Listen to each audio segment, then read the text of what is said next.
Well, a lot of things to talk to a metal company, not just the least of them, which are the numbers. And Tata Steel's Q1 numbers, at least on the EBITDA front, have been much better than what was estimated. Let's get in Mr. TV Narendran to talk about that and more. Mr. Narendran, great having you. Thanks for joining in. I'll start off with the numbers and get them out of the way because there are a lot of other macro questions that I want to understand from you. But first, the numbers. Europe, particularly Netherlands, doing well, subsidiaries doing well. It par with what you had thought of, or you reckon you could have done better? Thanks, Neeraj, for having me on the show. We had guided that we will start seeing the turnaround in Netherlands because last year the problem was one of our blast furnaces was down for relining. It took longer than we had planned. So the blast furnace is back in operation in February. So we've had a first full quarter of production after a long time. So you see Netherlands becoming a bit positive, and it will stay a bit positive for the rest of the year. The UK is still going through the restructuring, so we do expect Q1 and Q2 to be bad, but H2 should be better because we would have closed all the heavy end assets by then. We've already closed the coke ovens and one of the two blast furnaces. The other one will close by September. So what is in our control? I think we've done a reasonable job. I think the issue is what is not in our control, which is steel prices.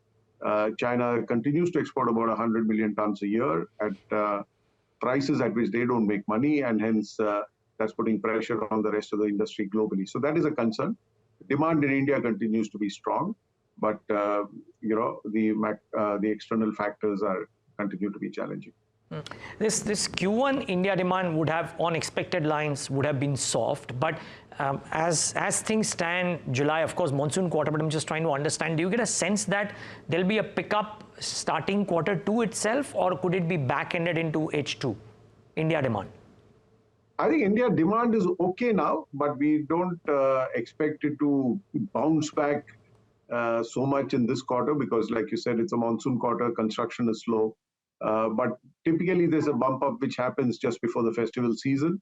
And so by the end of the quarter, we should start seeing things improving. And by which time, hopefully the monsoon would have receded and construction will be back to where it should be. Okay, no signs as of now, but okay. Fair call. One more question on demand, sir. It's stable, but stable. Yeah, I would leave it at that. It's not bad, but it's not like outstanding or anything. Yeah. That's true. Now, and I monitor the China data reasonably closely, Mr. Narendran. There doesn't seem to be a turn on multiple industries in that country. So, is it difficult to forecast when does China stop doing what it is doing when it comes to steel exports? Because if they don't have the demand back home, it might just continue and impact global steel. So, is it difficult to call that as yet? So I think there are 2-3 issues we need to keep in mind. The restructuring of the Chinese economy is happening in such a way that construction is coming down and other industrials are, doing better. So if you see automobile, capital goods, etc., they are not bad. It's just that construction is down, but construction is typically 60% of the demand. So that's why you're seeing the impact on the steel consumption, and you're seeing as a consequence the exports of steel. What I expect to happen in the second half is Chinese capacities will start shutting down because already they're losing a lot of money. Even in the last 2-3 weeks, there have been some announcements of smaller companies closing shop. So I think that is something which will happen, hopefully bring a better balance of demand and supply. Second thing is normally in winter months, they do cut production to take care of pollution. So that will also play out. And third is, of course, I do expect that some of these exports will come down because there's enough trade action now being taken against Chinese exports across different countries. So they will have to rein in their exports surely. Got it. Okay.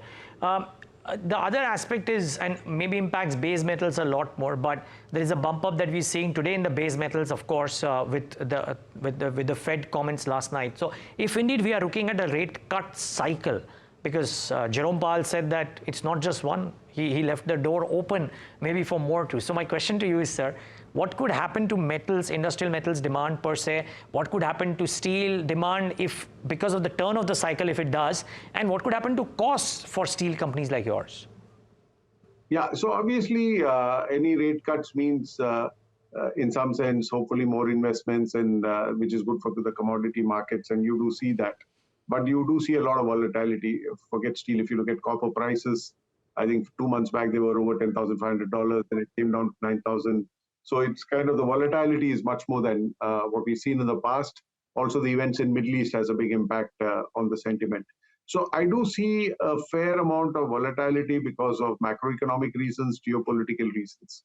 What needs to be seen globally on steel demand is whether the US economy will continue to be strong. If it does, then it acts as a good engine.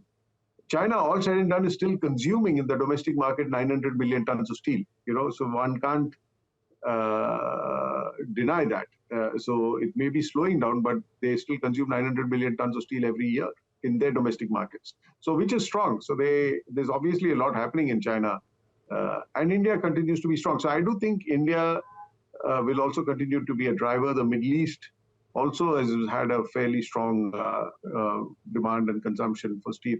So overall, supply side issues will continue, but supply chains are getting disrupted a bit.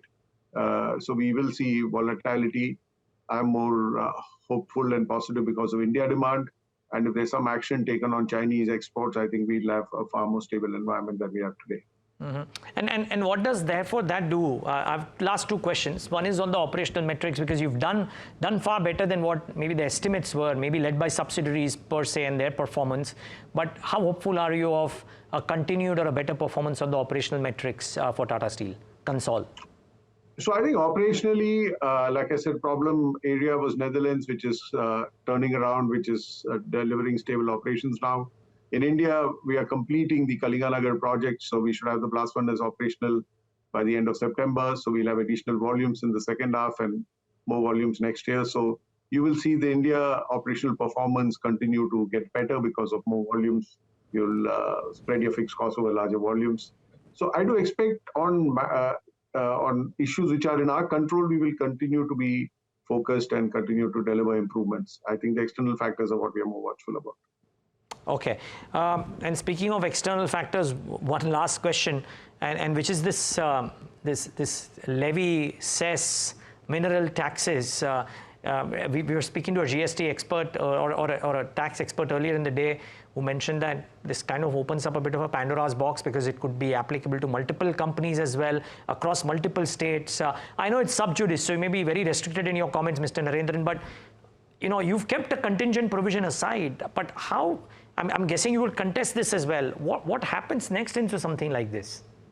No, so it's a big issue. It's far beyond Tata Steel, and I think the larger point is, it will add to the cost of coal, which means it'll add to the cost of power. It will add to the cost of steel, add to the cost of aluminium. Obviously, corporates will start looking at, what it means in terms of their profitability, their ability to invest. Because even as we speak, the effective tax rate on minerals in India is amongst the highest in the world, because of all the taxes that we pay. So the question is, philosophically, do you want to tax more at the raw material stage or allow more value addition and create more jobs and make more finished products and value added products? Because if you overtax at the early stage, then there's no motivation to or there's no money left to add value. So I think these are the issues. So I think it's a larger issue which is for the governments to debate based on what comes out of the judgment, both at the center and the state level, because it has a huge impact across industries. It's not just steel. Like I said, it has an impact on the power industry, on the consumers, and of course on the aluminiums and all other industries. So I think that's the larger issue which is getting debated, and that's why you have a 9-judge bench looking at it. I hope it reaches the right conclusion, Mr. Narendran. All the best for this. But thank you so much for speaking to us. Congrats on the operational metrics, of course, and hopefully the external factors improve soon. Thanks for speaking to us today.